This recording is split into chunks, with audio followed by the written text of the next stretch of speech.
Welcome back to the channel, guys. Today we're going to be talking all about the Wacky rig. Today has been an absolute brutal day of fishing. We've struggled everywhere we've gone. We've tried a bunch of different techniques, really can't get anything to bite, but the one bait that never fails is the Wacky rig. So today, not only are we going to try and catch some fish today because it's been a struggle, but we're also going to teach you all the mistakes that I made when I used to fish with a Wacky rig, so hopefully you don't make the same mistakes that I used to. A lot of these are some little tips that I've learned along the way, experimented with different terminal tackles, setup, how to fish it, and it's equaled catching more fish. So pay attention to today's video. We're going to get right into it. We're going to break down everything from gear to how to fish it, catching fish, so that you can catch more fish on a Wacky rig, guaranteed. So let's get after it and see what we can catch.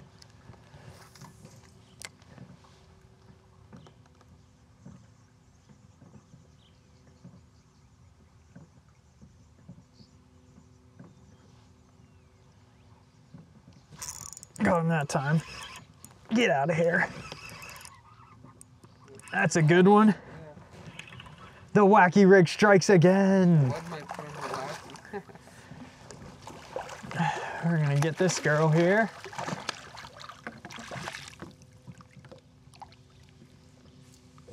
Alrighty. There we go. Nice one. We're going to talk all about the gear here right now because there's a few pieces of the gear that actually helped me land that fish. I just lost another giant one right here. We may be onto something with the skip and pontoon boats with a Wacky rig. They might be hiding up under here waiting to spawn.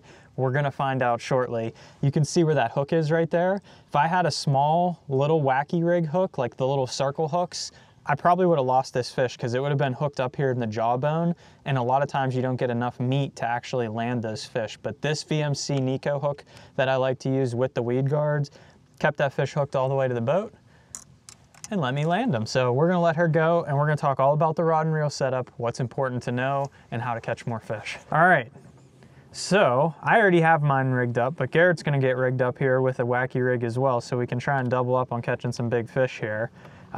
So what better opportunity to show you how to rig a Wacky rig up and the types of line and everything that I like to use. We'll show you Garrett's setup and we'll show you mine. Differences in equipment, I talk about it all the time. You can use whatever equipment you like. It doesn't have to be what I use, but if you want to use anything that I use, it supports the channel a lot. There'll be links in the description below. We'll be talking about some 6th Sense products. You can use my code Quince. You'll save 10% off your order there.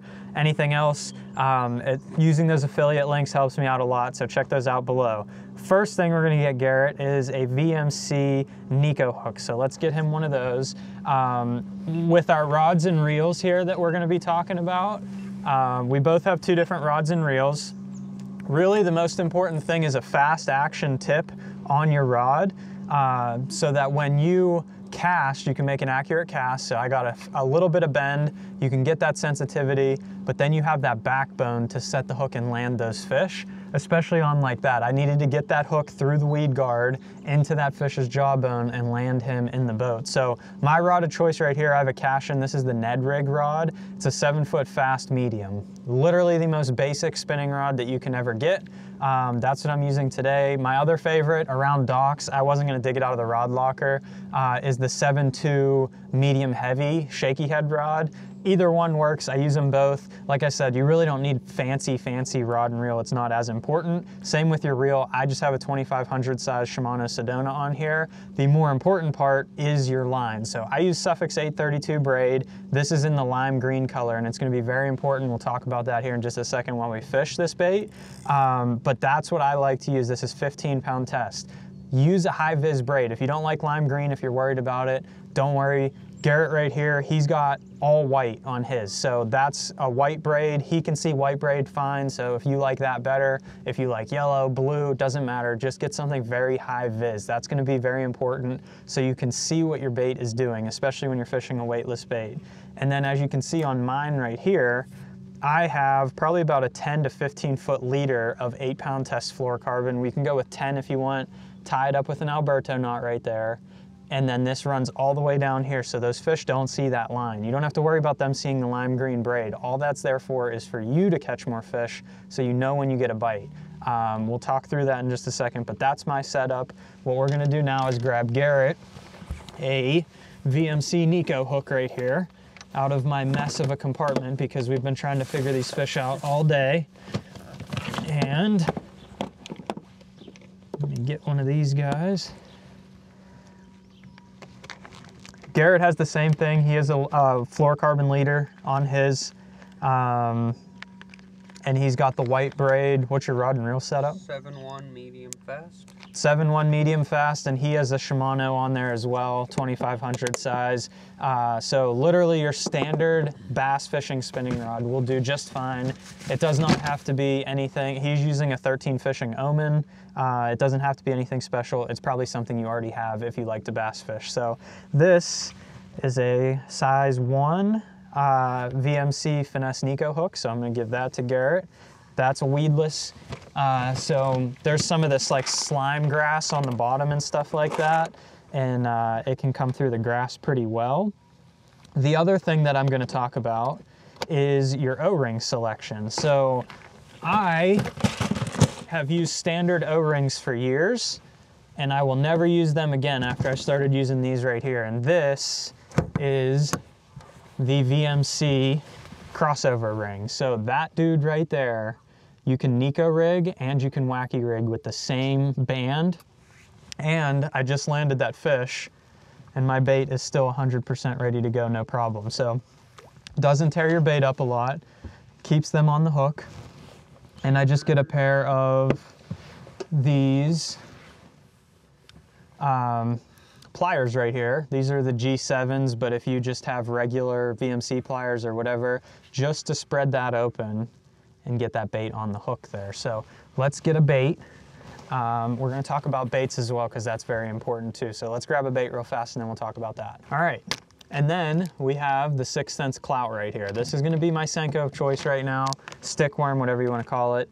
I use a million different kinds. I've used a whole bunch of them over the years. It does not have to be this exact one. I work with 6th Sense right now, so if you can support the channel and use my code, it helps out a lot, but you are not locked into this Senko. I've talked about it on numerous videos before. I'll actually link a video at the end of today's episode where I talked more about Senko selection and even some tricks if you use some ones that I'm not a huge fan of on how to get them to act like these Senkos or even a Gary Yamamoto. So what we have here is the Clout.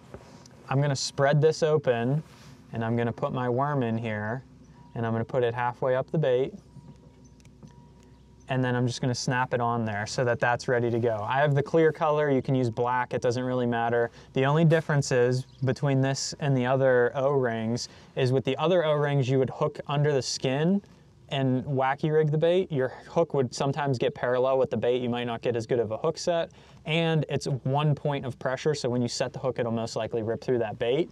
On here, there's 2 chambers with holes that run through the ring, so I can just take it and hook it through that chamber right there. And it's like that thicker rubber band right there that wraps around the bait that still gives it the action, but doesn't pull through the bait as easily because it's more supported and evenly distributed across the bait. And it will always keep your hook at that angle so that you can get good hook sets. So super important on that. Last thing with your bait selection, like I was gonna talk about, is brand and like basically what you're looking for in a bait. All that really matters is your salt content and how it falls in the water. That's more important than anything else. You want the bait to have a pretty quick fall rate. Obviously quick is going to be a relative term. You're using a weightless Wacky rig, but there are baits, I've talked about it before, they do catch fish. I see the comments all the time, but the Yum Dingers, the big bite bait sticks, they're not my favorite, and if you put them on like a weedless jig head, you can get the same action out of them, but they're just not the same with the same amount of salt content and type of plastic that they use. They don't get that as good of a shimmy, so you might catch a few less fish if you use types of baits like that. Some days they might prefer that bait. They might prefer it to stay higher up in the column and not sink as fast. Just play around with it, see what works best for your fish, and use that. My favorites are the Gary Yamamoto Senkos, the 6th Sense Clouts, the Bass Pro Stickos. I'm trying to think of what are the other ones that I really like to use. I think those are the main three. I've used some ochos before, but they don't have quite the shimmy as well, just the way that they're made. But I've caught fish on ochos before. So there's all kinds of stuff out there that you can choose from. Pick your favorite. And then color-wise, clearer water, use your green pumpkins. Dirtier water, use your black and blue. Watermelon red, literally any color that your fish prefer. Use that one and you'll be good to go. So that's your equipment setup. That's very important. Garrett's got his rod ready to go now. I got my rod ready to go, and we got fish that are biting. So we want to get back in there, see if we can land us a couple more, especially some big ones like that. If they're going to be tucked up under these pontoon boats, we haven't been able to get our Ned rigs under there because it's not as easy to skip a Ned rig under in those little pontoon gaps, but the Wacky rig goes a lot easier. So we might be onto something here. We could turn the day around real quick, so let's see what happens on it. I'd skip right back under that one if you can. I'll skip right back under this one. All right. Yep. It's another big one. It's another big one. No, he's not that big. Oh my gosh. Yeah, that was crazy. We might be onto something. All right. What you notice when I did with that bait there, I skipped it way up underneath that dock or that boat again, and I knew I had a fish immediately. I could set the hook and yank him out real quick. We're gonna throw him on the scale too, but that lime green braid is what told me that fish had bit it. As soon as I skipped it under there, it's only 2 foot deep, so that bait only sinks for like a second or two. So when I saw that bait hit, it sunk for like a second and then just took off way under the dock, and that line was going really fast. I knew a fish had already picked it up, so I can set the hook, get him coming towards me before he wraps me up in the dock under there, because they'll pick up the bait and carry it around all under the pipes and stuff, and that's how you lose fish. But if you can get them out quick, that's how you catch them. So good backbone on the rod and get it under there and make sure you know when those fish have bit it, and you'll land a lot more fish. So all I'm doing and all Garrett's gonna do here, this is the most important part of Wacky rig fishing, patience. The more patient you can be, the more fish you're gonna catch. I absolutely promise you that, no doubt. Once you have your gear set up like this is gonna be crucial to help you catch the fish, but to actually get the bites is all in the patience. So all we're gonna do, we're not gonna cover a lot of water with this. We now know what the fish are doing. They're hanging around these docks, specifically, hopefully under these pontoon boats, so we can get them underneath just like that. We're gonna bomb skip casts underneath these pontoon boats, and we're just gonna lay slack right on the water and just let that lime green braid lay there. And what you'll see is it'll slowly work its way out as it's sinking towards the bottom. And then, as it's slowly sinking down towards the bottom, you'll just let it lay.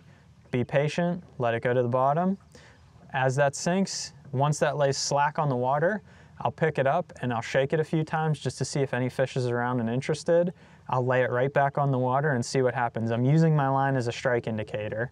And as it's laying on the water, I can see it's starting to go back out because it's sinking.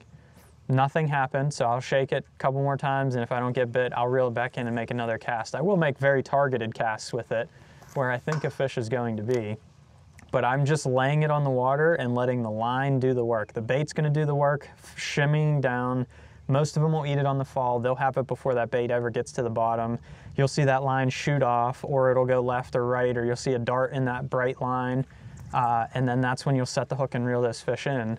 But other than that, all I'm doing is targeting a cast like that. I'll skip it way underneath something, and I lay it on the water and use it as a strike indicator, and I don't do anything else. The more action you put into your Wacky rig, the less fish you're gonna catch. So let it lay, let the fish find it, let it do its work. The magic all happens from the worm, and just make sure you're making the cast right in the right spot and see what happens. So let's get back to fishing and catch us some more. There's a bass right there. This is un moboy. Look at this, look at this, look at this. Okay. Got it. That was crazy.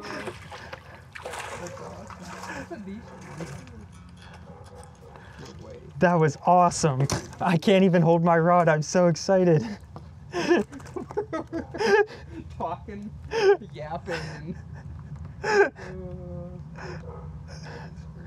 That was the coolest bite ever. I love fishing a Wacky rig so much. I literally pitched it right in front of that dude, running his head over with the trolling motor. He came up and nipped it. See you, buddy. Oh, that was money. Come on. Yeah. Yep. Damn. Just letting it lay there. He's not bad. He looks like he, Just letting it lay there, watching the line. he might help. And then I saw it take off, so I knew I had one on there. Set the hook. You can bring them on in.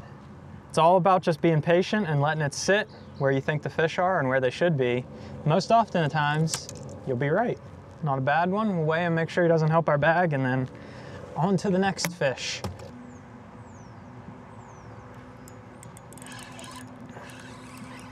Another one. Now we're catching them again.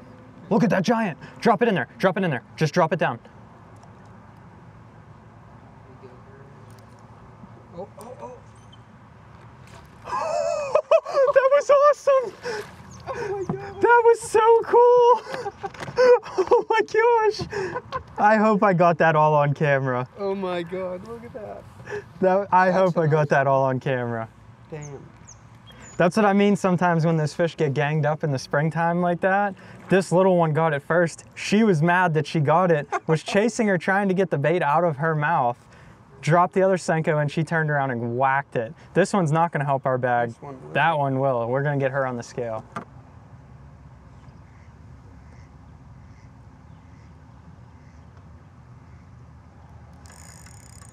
It's big.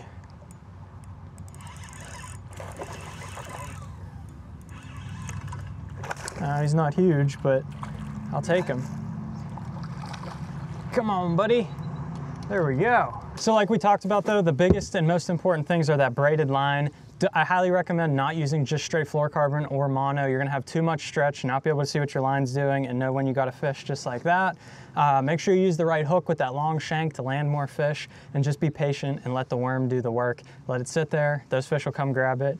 You can catch fish just like that. We made something out of nothing today. If you wanna see another Wacky Rig video, check this one out right here, talking about more tips on how to use the Wacky Rig and catch fish just like this. So see you on the next one.